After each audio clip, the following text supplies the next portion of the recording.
Governor, thanks for taking the time. I really appreciate it. Well, Merry Christmas to you, Dan.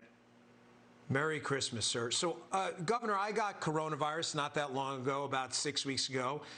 It was a particularly nasty case, and I've got to say, I've been eager to get you on the show. You have this incredible system down here. You have a state website where you can go to get antibodies. You punch in a few questions. It took me about 5 minutes. You get an appointment. I went to Palm Beach, got the antibodies. I was better. I can't speak for anyone else, Governor, but I was better in 24 hours. I didn't even miss a day of work on Monday.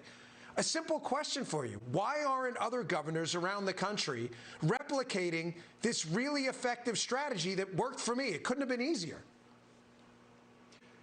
Well, unfortunately, Dan, I think from on high, starting with people like Dr. Fauci, they have really shied away from talking about any type of treatment of COVID-19.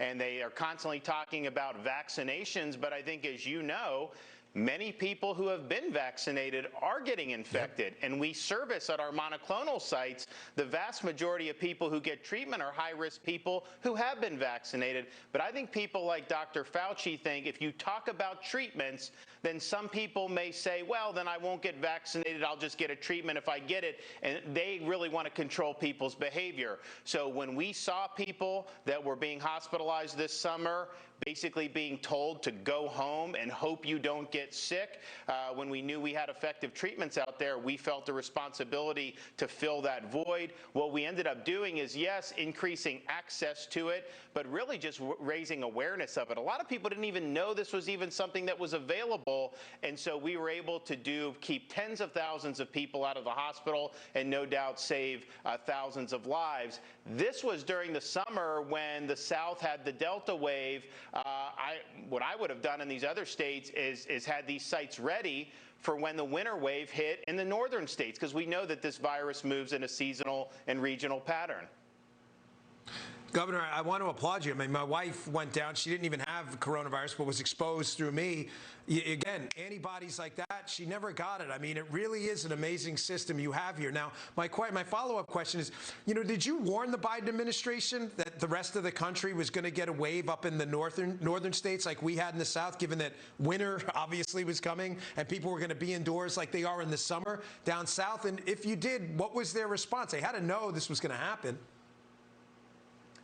Well, one of the things we had to fight with them on is they've cut our monoclonal antibodies to the state of Florida. And I think that they did that because I think deep down they knew that this was something that could happen in these northern states. And so I actually had to go out and do a separate deal with one of the companies that's produced a new monoclonal to bridge the gap. We're now in a situation where we have to fight tooth and nail just to get the monoclonals. And so I understand maybe being a little shorthanded this summer when people weren't necessarily anticipating big waves, but I think we know we're going to see these waves, and so they should not be running out of monoclonal antibody treatments. This is something that everyone knew was going to be something that was needed. We're going to keep fighting for them in Florida, but it is sad that we actually have to do that, and there are some places throughout the country where it's virtually impossible for people who need these treatments to get them, and that's wrong.